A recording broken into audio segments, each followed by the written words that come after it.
Harijana Saritam Krishna Chaitanya Devam Shri Radha Krishna Padan Sagana Lalita Shri Vishakanvitam Shta Madeka Bandhu Mastangan Manguro Man Mahadana Manistarakama Bhagya Madananda Namostute. Hari Om Tat Sat. We'll look at the last part of Tritiketa's duty to Lord Sankarsana. In the previous passage, he was speaking about the glories of Nishkam Bhakti as spoken by the Lord in his teachings on Bhagavad Dharma. In the last of that little passage, he mentioned that, well, it was hypothetically mentioned that the reason people embrace dharmas, kamya dharmas, which means the dharmas that help them fulfill desires, is because people see results from doing that. Whereas when one does Nishkam Bhakti, it doesn't seem that one experiences the result of that. So I think we left off, it must have been verse number 44. Yeah. So in the previous, so to that he responds that there's no lack of results in Nishkam Bhakti. Having started it, there's only degrees of success. As in the Krishna statement about Bhakti and Bhagavad Gita, Neha Vikramana Shusti Pratabhaya Navitite. Swapim Abhyasya Dharma Satrayate Marato Bhayat. This Bhakti Dharma, even if a little bit performed, protects one from the greatest fear. There is no loss or diminution. There are only degrees of success. Whereas in the case of Kamya Dharma, there is no guarantee of success actually, or that the fruit that you get is exactly the fruit that you want. It depends on so many other factors rooted in hypocrisy. So now starting with verse 44, he wants to say, I have become successful by this Nishkam Bhakti. So this is a very famous verse actually of Tritiketa's duty. Translation, my Lord, it is not impossible for one to be immediately free from all material contamination by seeing you. Not to speak of seeing you personally, merely by hearing the holy name of your lordship only once. Even Chandalas, man of the lowest class, are free from all material contamination. Under the circumstances, who will not be free from material contamination simply by seeing you? So he is seeing the Supreme Lord. So he wants to say that I have become successful by Nishkam Bhakti. That is basically the essence of this verse. Yanama Sakrit Travanam Pukasho Api Vimuchate Samsarat. So this particular line is very famous in the Srimad Bhagavatam. It says here, whose name once heard, even by a Chandala, liberates them from samsara. That is the meaning. So there's a little Kaimutya Nyaya being used here. The idea here is that it says here, whose name once chanted. So what to speak of the name that is chanted many times? That is the Kaimutya Nyaya there. And it says here, whose once heard. What to speak of the name that is heard many times? That is the first Kaimutya Nyaya. Then it says, just once hearing. What to speak of hearing many times over. Just one name, what to speak of many names. That is the second Kaimutya Nyaya, just hearing, what to speak of actually chanting the name. Even for those who are outcasts, what to speak of others who are situated, in a higher position, not only socially, but spiritually speaking. Even the Chandalas, what to speak of those who are higher situated. That is another Kaimutya Nyaya. And it says it delivers from samsara, then what to speak of delivering one from sins? That is such a small thing. In order to become delivered from samsara, there can be no questions of sin. So that is another Kaimutya Nyaya. So there's like 4 or 5 Kaimutya Nyayas being used in this particular phrase, and therefore it's become famous in the Bhagavatam. And it says one sees results even during sadhana bhakti. One sees results even during sadhana bhakti. What then to speak of the attainment of the sadhya? As we hear from Rupa Goswami, Nishkam Bhakti or Uttam Bhakti has 6 characteristics. And two of the six characteristics are experienced during the stage of sadhana bhakti, kleshakni and shubhada. And kleshakni means the destruction of klesha. And the destruction of klesha, the kleshas are the avidya and the papa and the bija. These three are specifically mentioned by Rupa Goswami. Avidya means the ignorance. And then from the ignorance, bija means material desire. And then from material desire, then one performs the papa, the fruit of activity of vice or virtue. And from that, one gets the, parabdha karma and the aparabdha karma. So it says the sadhana bhakti destroys all of that. So this is perceived even during the stage of sadhana bhakti, but then to speak of the stage of sadhya bhakti, where there are many more wonderful fruits there. So if this is possible for one who has just once heard the name, then what to speak of those who are actually having darshan of the Lord? He is having darshan of the Lord. So he wants to say that. So that is the first line. Nahi Bhagavan agatitamidam tradharshanam nirnam akila papakshayaha. So for one who is having darshan of you, twadharshanam, it is not impossible. Nahi agatitamidam. This is not impossible. That akila papakshaya, that all sins are destroyed just by having that darshan. If it is true from one who just once heard the name, and I want to speak of having your darshan, then sin cannot stand in front of the darshan of the Supreme Lord. So basically, the heart of this particular verse is that I have become successful by Nishkam Bhakti. That is what he wants to say. Because the hypothetical objection made in the previous verse is that people embrace Kamya Dharmas because they feel that they can become successful. Whereas the success in the performance of Nishkam Bhakti is not seen. So he's saying, I have seen it with my own two eyes. I'm experiencing it directly by having your darshan. I have become successful by this Nishkam Bhakti. So certainly it is true that Nishkam Bhakti gives the fruit. Next verse is verse 45. So therefore, my dear Lord, simply seeing you has now wiped away all the contamination of sinful activities and their results of material attachment and lusty desires, which always fill my mind and the core of my heart. That's a long translation of the first line. Ata Bhagavan Vayam Adhuna. Twa Avaloka Parimishta. So Twa Avaloka, by seeing you, Parimishta Ashayamala. By seeing you, the Ashayamala, the contamination in the heart, is Parimishta. Parimishta means wiped away. All the contamination in the heart has been wiped away by actually seeing you, by actually having an experience of your beauty.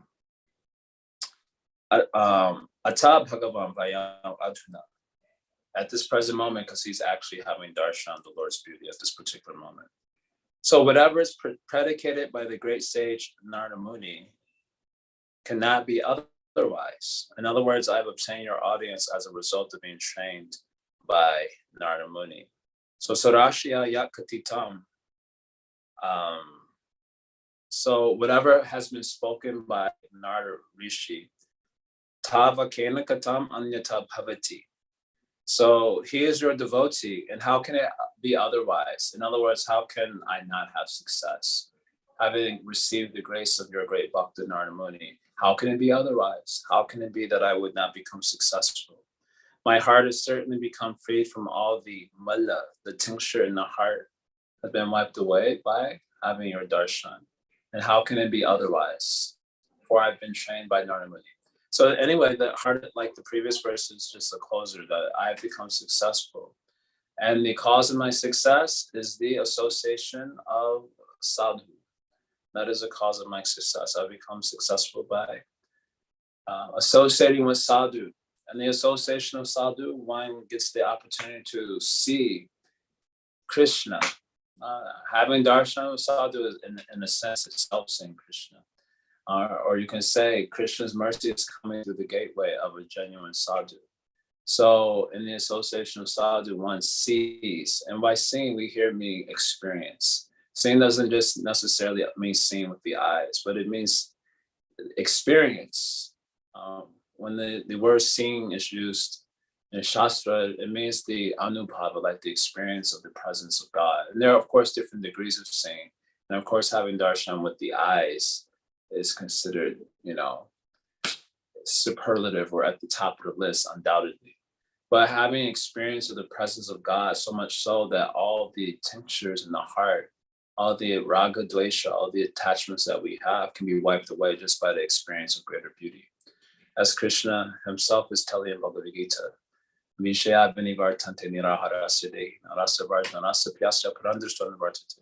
one may practice abstinence from sense objects because of some vidhi, some rule, just like if the person becomes sick. This example is given in the commentaries. If someone becomes sick, then they're told not to eat certain foods because they will die, then they will restrict themselves from eating those foods because of the vidhi. Some vidhi is there. If you eat this, you'll die, so you should not eat this. Some rule is come, don't eat. So in that way, they are practicing abstinence from the sense objects. Because Krishna, in the previous to this verse in Bhagavad Gita, he's giving the definition of freedom as one who can withdraw his senses from the outer world. This is the definition of freedom. Most conditioned souls, they think freedom means the freedom to indulge. That is very easy. Even the pig and monkey can do that. But real definition of freedom is the ability to withdraw. That is very difficult. And this is how you know you are free or not free. Just like, for example, if someone says draw from your telephone, no one can do it. Hardly anyone can do it. That means not free. If someone says withdraw from your job, another example, then and just go to Braj and do bhajan. No one can do it because we're not free. We are attached to so many things. So Krishna speaks of freedom in terms of the ability to withdraw our inner world from the external objects and then concentrate it inwardly. So then someone may argue, even the sick person can do this. So then Krishna wants to say, yes, the sick person, he also withdraws his senses from the outer world, but because some vidhi is there, that you won't be able to get this unless you do that. But internally, rasa varjam. Internally, his desire is there for exploiting. So that is not withdrawn. These senses may be withdrawn, but that desire is not withdrawn. So it's only a matter of time before that desire evinces itself. Jaya, the whole passage ends with this sequence of verses from Gita. Jaya, etc. While contemplating the objects of the senses. Why he contemplates the objects of the senses? Because the desire inside hasn't been extinguished.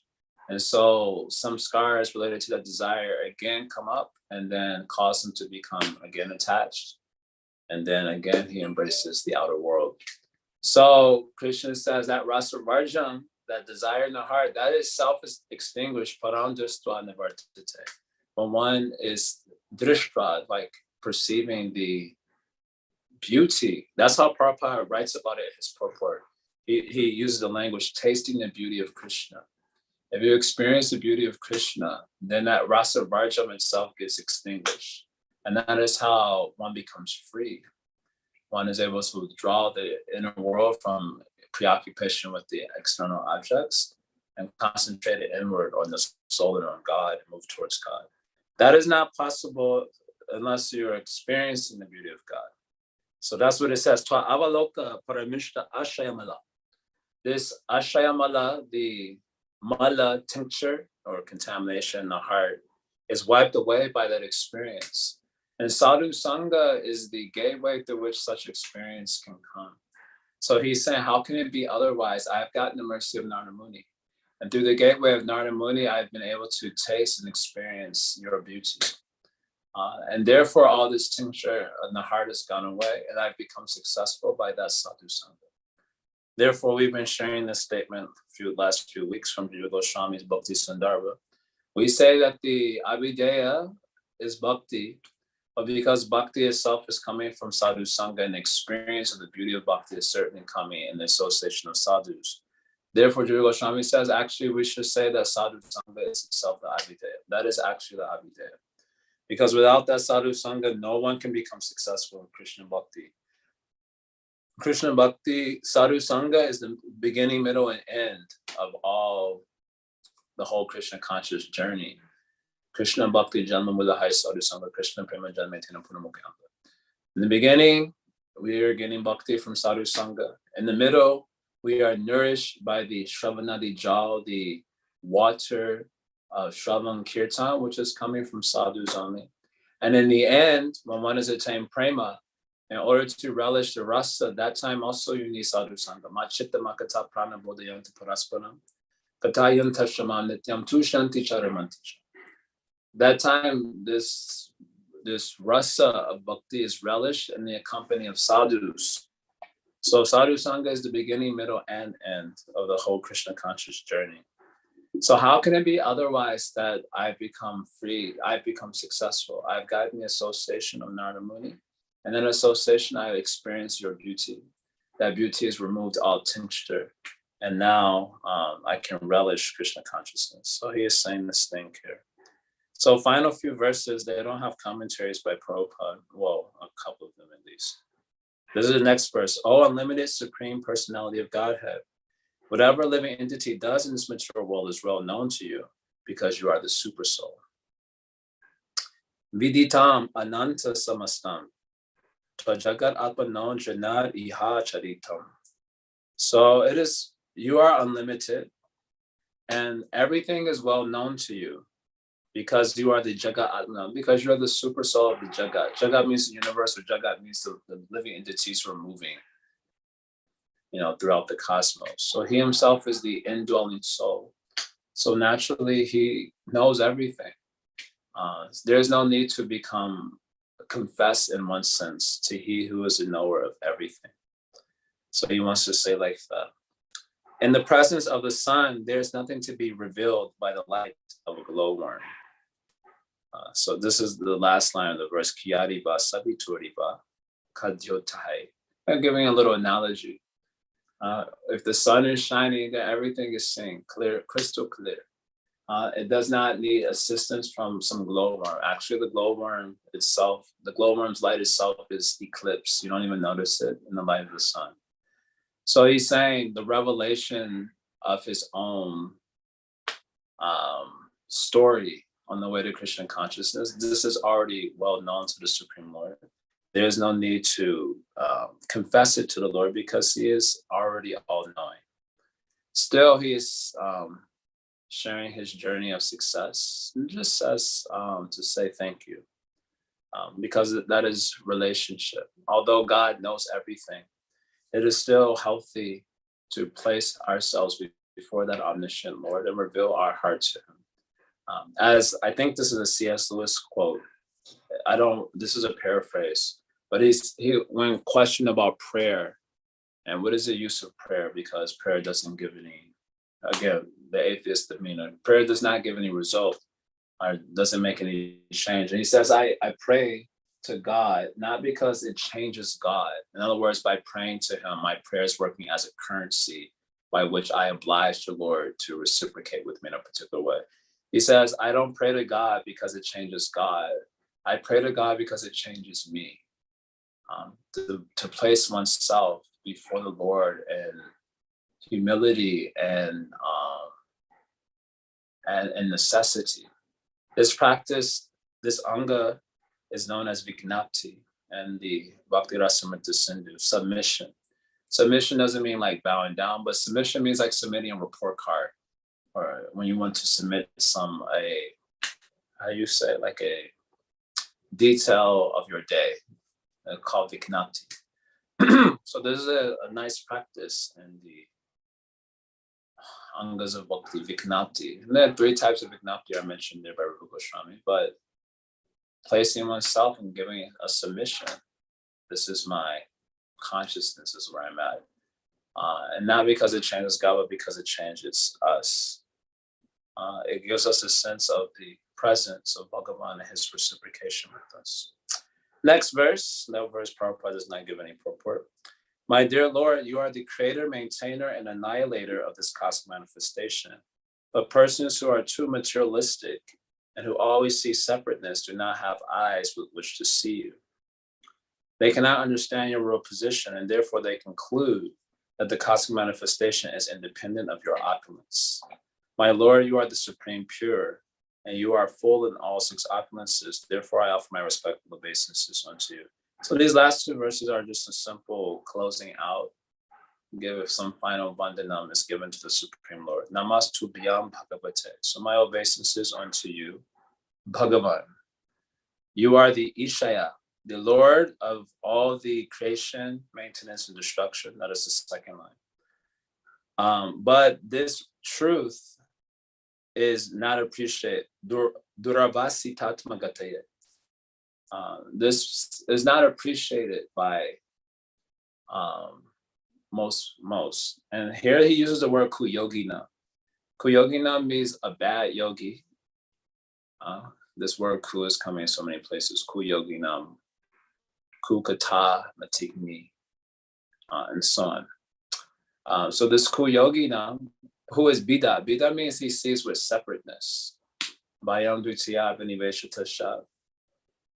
Ishara petasha viparya ashmriti. He sees in separateness. Pratak bhava. So these the way Prabhupada's purport elaborates on the Kuyogis is he's describing them as atheists or agnostic people.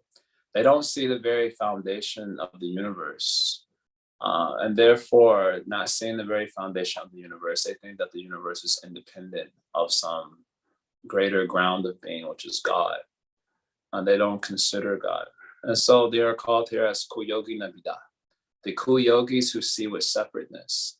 So they do not appreciate the Lord's ontological position, and therefore they do not offer him obeisances.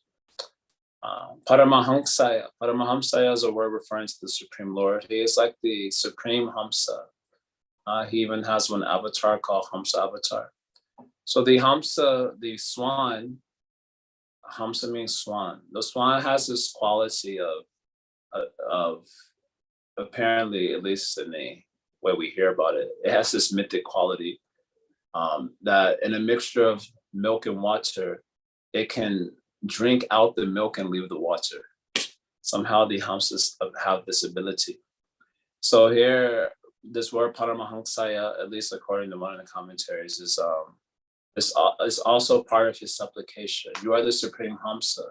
You can deliver the jivas from their entrenchment with Prakriti.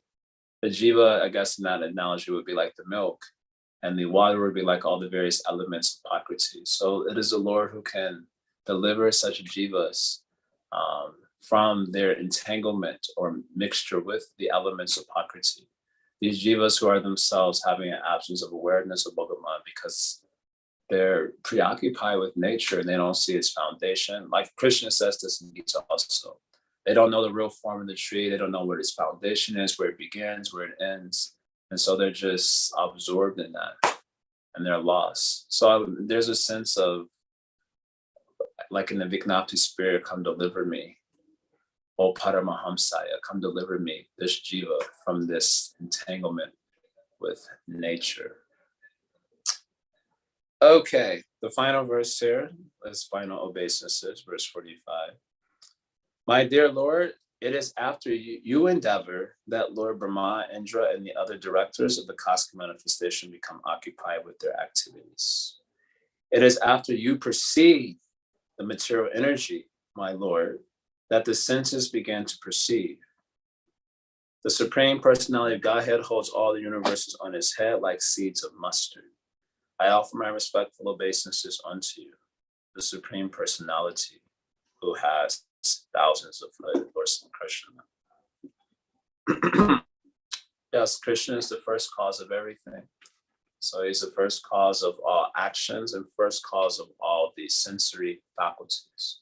So he's saying, before there can be actions, before there can be perceptions, then the Lord has to act and the Lord has to perceive, because he is the first cause of everything. So my obeisance unto that Supreme Lord, who is holding the Bhumando, that's the word used in the Sanskrit. He's holding the Bhumando on his head like a mustard seed. My obeisances unto you. Okie dokie. That's the last of his verse. Okay, it says it might just be.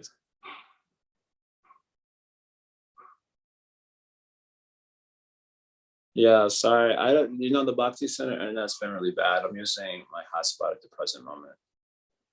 And okay. Harisham says, what is the difference between Avaloka and Darshana? I wouldn't know, etymologically speaking, what would be the difference here. But it seems, yeah, I wouldn't know etymologically what would be the difference, but it seems like the same. Darshan, seeing you. I can't say from an etymological perspective what might be the difference. We have to ask the Sanskritist for that. Oopsies. Okay. Anything else anyone wants to say? Oh, Athena says, but we do see results from Nishkam Bhakti, Anartha Nivritti, detachment from material happiness, etc. Yeah, so we mentioned this yesterday, and when we had that fuller discussion on that point, that what is night for common man is the external world. And what is night for common man, what is night for common man is the external, inner world. And what is the daytime or the time of awakening for the spiritual man is the inner world. And what is night for them is the external world. So these two types of people can't understand each other. So the people who say like this, Nishkam Bhakti doesn't give results, is because they see it only externally. So unless it can be measured externally, they will not appreciate so much. So they said like this, let me do this Kamya Dharma, because this Nishkam Dharma isn't producing any results. They think like this. If hearing the name of the Lord even once can obliterate all sin, how must one hear it in order for this to happen? Just like that. There's no technique. You just hear it, boom, finished. So when we studied sixth canto, we went through the Ajamil Lila. So he chanted Nam Bhas, right? And by his first Nam Bhas we heard, by the first one only, he destroyed all sin, all bija, and all papa got destroyed in the first name itself. His son was named Narayana. So yeah, Narayana, not even calling him Lord, calling to his son. By the first name itself, all the klesha got destroyed. That's what we hear. And then every subsequent time he chanted the name Narayana, he was developing bhakti. Hey Narayana, come eat. Hey Narayana, let's play. Narayana this, Narayana that. Every subsequent Narayana, his bhakti was developing. But first name, everything got destroyed. Every name after that. So this is very astonishing event. So Sri Vishwanath Chakravarti Thakur gave 14-page commentary. We went through that 14-page commentary. It took us like, I don't know, a few days at least to go through that commentary. So there he is giving all the answers. We can go back and refer to it. But there he was saying, he gives example that this is the power of the name. And when it is chanted by a guileless person, so guile means no duplicity. There's no kutilya, no crookedness in the person. Then it has this very powerful effect. That's what we hear. But Sri Vishwanath gives a example. He says, but normally, he says, chanting the name is like the growing of a fig tree. Fig tree. So he says, usually after you plant the seed, it takes some time for the fig tree to give the fruit. And he gives different reasons why the fruit may come gradually.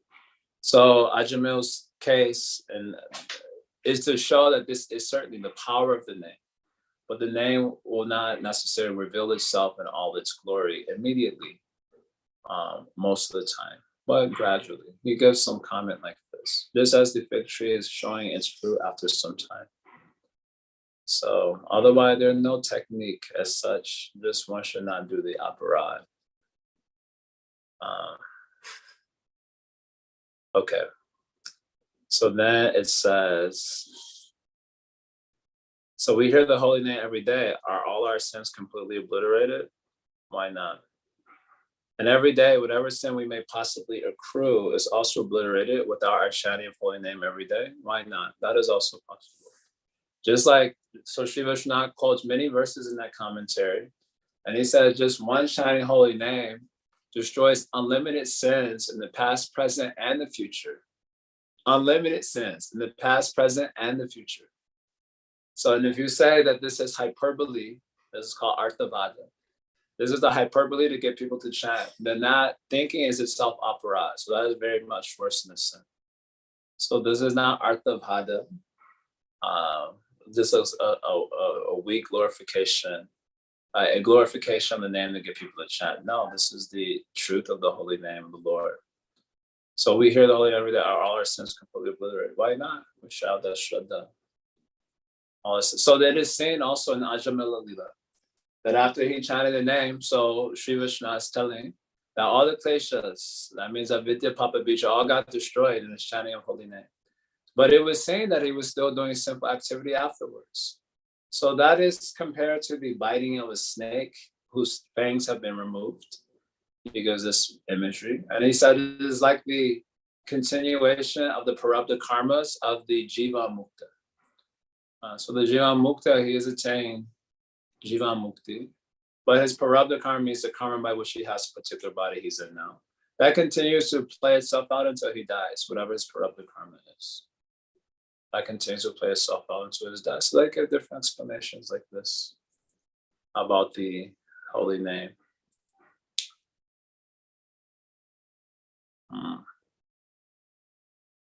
Okay. Okay, so it says darshans of the Lord for Chittaketu in previous age would be synonymous to remembrance for us in Kali Yuga. Yeah, well, you can say that remembrance. I was trying to explain darshan as the experience of the beauty of God. You know, so remembrance, like we remember Krishna, it's okay, but when you remember, and that remembrance, you know, it generates like a sense of astonishment or wonder. And in that space of wonder, you are released from your preoccupation for matter. You know, then that is like true remembrance. When in tasting the beauty of God, you are released from the entanglement with Maya.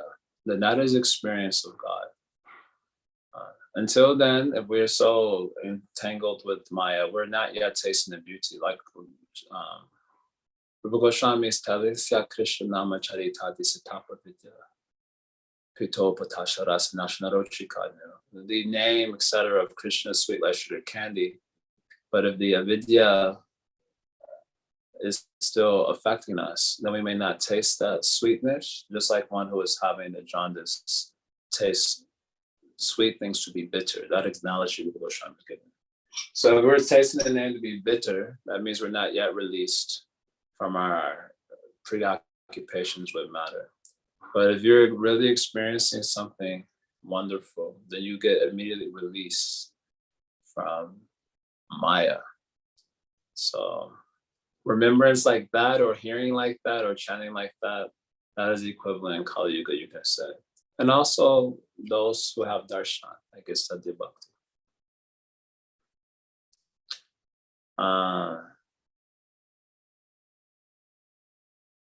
I typed a little clarification before I was kicked off. Not sure if you got it.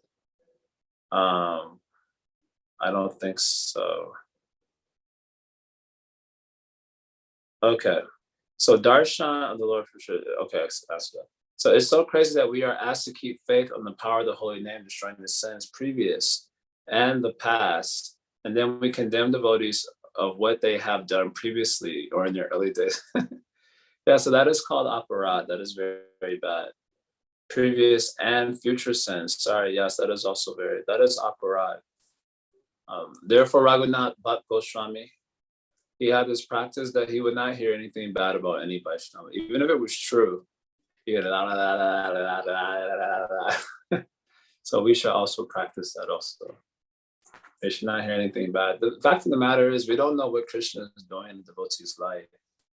You know, and in our men's sangha, we had one devotee share an interesting phrase that he heard from, I forget where or from whom, but it was an interesting meditation. He says that failure is God.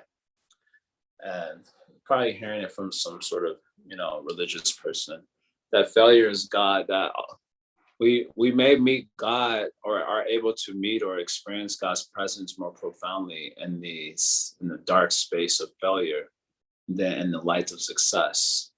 And oftentimes for us to really, and just practically speaking, our egos are so calcified that unless something breaks on that platform, we may not be able to feelingly call out to God, as Queen Kunti warns us about that. So we may, so a Krishna may be doing things in his own devotee's life, allowing them to experience the dark night of failure, so that they can taste the light of Krishna consciousness and move closer to him. And so part of that is like, for example, when you join an institution, your ego gets calcified. You have like this sort of institutional ego that gets calcified, that is deemed like a devotee. And it may be more like a shell of a devotee that allows you to function in the social atmosphere of the institution. But even that may not need to break in order for you to move even deeper and more closer to God. But it will not break if it remains, successful. And so Krishna may have to cause for that sense of identity to break, so you have a slip up that you get severely judged for. And that experience of judgment, that ego breaks. And then the soul is allowed to actually move upward and deeper towards God. This book, Falling Upward, I like this as a phrase, falling upward. It's like a fall, it's a failure. But in failure, you're actually moving upward towards God in a deeper way. So we have to be careful when we're seeing devotees, doing quote unquote sins, and we want to make a quick commentary about that. Who knows what is going on in that particular devotee's life? So we're best to not say anything, just chant Hare Krishna. Furthermore, anything can happen to any one of us at any time, honestly. We're not so pure that we will be saved from some of the same activities. So you hear it is Hare Krishna, Jaya. Krishna is doing his magic in that devotee's life. Chant Hare Krishna. Of course, the people always ask questions, well, what if you're in a position of leadership, blah, blah, blah. So then, of course, you have to act accordingly, according to the Dharma. But you have to do it in such a way that you don't do aparad, otherwise you'll be finished.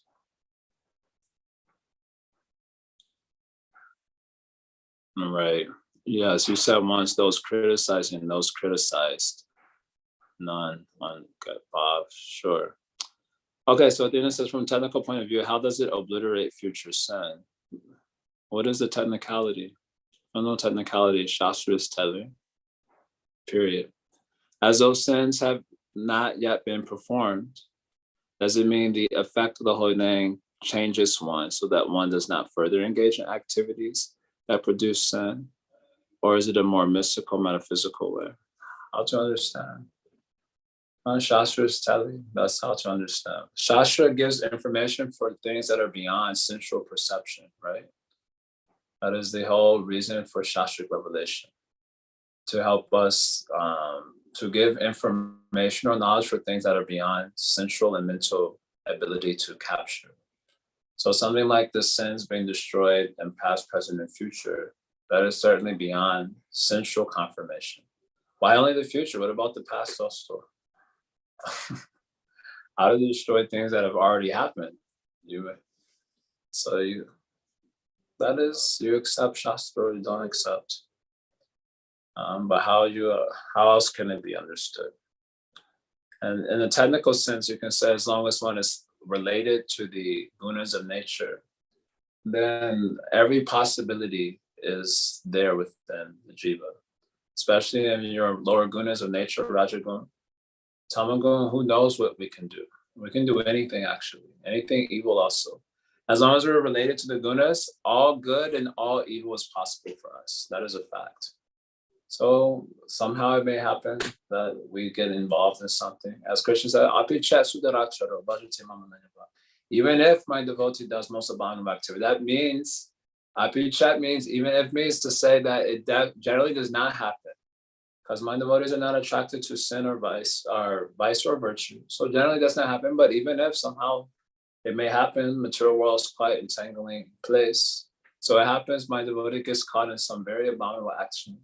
Like in Krishna Lila or Kura, getting, caught up in the politics of the Shamataka jewel. And because, some commentators said because he committed offense to the gopis, he got reaction for that. He got entangled in all this political intrigue. Very bad. Even if my devotee gets entangled, still he should be considered sadhu. Still the holy name can protect him. Shastra is telling. That is good enough for us. Just like having a devotee in the family saves, is it like 21 generations or is that past generation? Quite a few. I think we can go and read that in the 7th canto. How does that actually happen? It happens by the will of God. Krishna is conscious entity after all. And he remembers everything. From him, all the remembrance is coming also. Sarvasya chaham hridi sanivishto. Matashmitir ganam apohanam cha. So it's not like a system of mechanics from this thing and then technically that thing and this thing, technically that. There's a conscious person who is involving himself in the life of the jiva. And he has all remembrance, so he can remove. Oh, my devotee is again taken birth. Again, he has done some simple activity. I'll remove that also. Not like a system of mechanics. Oh, yeah, okay, so that makes me remember how the Christians say Christ dying saves us from sin, future sin too, sure. Haridas has his hand up.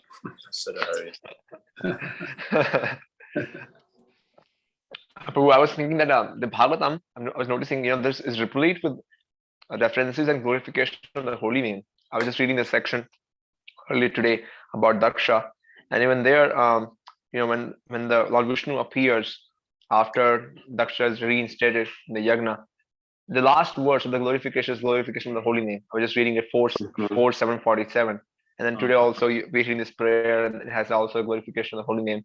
And practically, I can think of every pastime. There's like some other verse which just glorifies the holy name of the Lord and how it is so potent, how it is so powerful. So I was noticing that common thread across the whole Bhagavatam. That it's almost like a book about how to glorify holy name through different myriad ways. Sure. Yeah, that would make sense because that is the root answer that Shukadeva Goswami gives to Parikshit Maharaj, right?